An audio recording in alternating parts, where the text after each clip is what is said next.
En los rincones más oscuros de los Alpes, donde los vientos invernales aúllan como lamentos y la nieve sepulta los secretos más terribles, nació una leyenda que aún hiela la sangre. Su nombre es Krampus, y si crees que Santa Claus es el único que visita en diciembre, estás muy equivocado. Hace siglos, cuando los inviernos eran más crueles y las noches parecían eternas, los aldeanos vivían con el corazón en un puño. Cada año, en las semanas más frías, niños desaparecían sin dejar rastro. Sus huellas en la nieve se desvanecían cerca del bosque, como si fueran tragados por la tierra misma.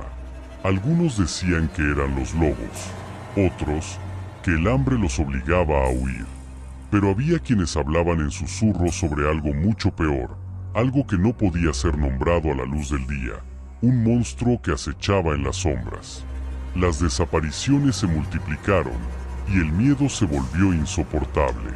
Fue entonces cuando los ancianos, guardianes de los secretos de generaciones pasadas, revelaron la verdad. Había un ser antiguo que habitaba en las profundidades del bosque, un espíritu oscuro al que las montañas mismas temían. Su nombre era Krampus, una criatura mitad cabra y mitad demonio, con cuernos que rozaban las estrellas y ojos que ardían como carbones encendidos. Era el castigo encarnado, una fuerza que emergía en invierno para llevarse a los niños que habían desobedecido o desafiado a sus mayores. Una noche de invierno, cuando el viento rugía como un lobo hambriento, un grupo de hombres decidió enfrentarlo. Armados con antorchas y rezos, se adentraron en el bosque, siguiendo las huellas de las últimas víctimas. Encontraron a Krampus en un claro, rodeado de un círculo de árboles ennegrecidos. Su tamaño era descomunal, y su aliento helado hacía que las llamas de sus antorchas titilaran. Intentaron atacarlo, pero la criatura ni siquiera se movió. Su voz, profunda como un trueno, los detuvo. ¿Por qué venís, mortales? Este pacto no lo hice yo. Son vuestros pecados los que me llaman cada invierno. Los hombres, aterrados, cayeron de rodillas y suplicaron. Le ofrecieron lo único que podían, un trato. A cambio de dejar en paz a los niños buenos, permitirían que Krampus castigara a los desobedientes. Le entregarían los nombres de los que no respetaban las reglas, los que mentían o causaban daño. Krampus aceptó, pero con una condición. Si alguna vez intentaban engañarlo o romper el pacto, reclamaría no solo a los niños malos, sino a todo el pueblo. Los hombres regresaron con la promesa de que habían salvado a los suyos, pero con el peso de una maldición sobre sus cabezas. Desde entonces, cada 5 de diciembre, los aldeanos preparaban sus listas. Esa noche, conocida como la Krampusnacht, las familias cerraban sus puertas y ventanas, esperando el sonido de las cadenas arrastrándose en la nieve. Algunos niños despertaban con pequeñas marcas de varas en sus piernas, un recordatorio de que aún podían redimirse. Pero otros simplemente no despertaban. Sus camas quedaban vacías, y la nieve del bosque se teñía de rojo. Un invierno, sin embargo, una madre rompió el pacto.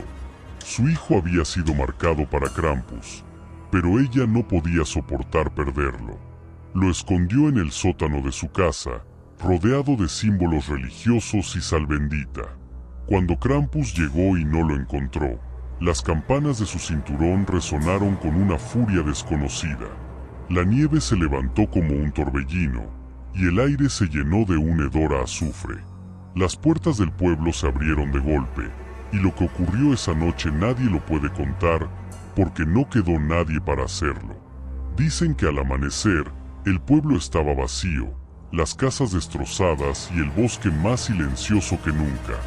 Solo un mensaje quedó grabado en las rocas ennegrecidas: no se puede huir de lo que merecen. Hoy, la historia de Krampus sigue viva, contada en susurros por quienes aún creen. Algunos lo ven como un cuento para asustar a los niños, una advertencia sobre portarse bien. Pero los ancianos saben más. Saben que en las noches de diciembre, cuando el viento parece susurrar palabras extrañas y las sombras danzan de forma inquietante, es mejor no mirar por la ventana. Porque si escuchas el sonido de cadenas y campanas, no es el viento, es Krampus, y quizás este año viene por ti. ¿Oyes ese ruido? ¿Es el viento o son las cadenas? Si este relato logró inquietarte y quieres sumergirte aún más en la oscuridad, no olvides dejar tu like y suscribirte. Aquí, las tinieblas siempre tienen algo más que contar.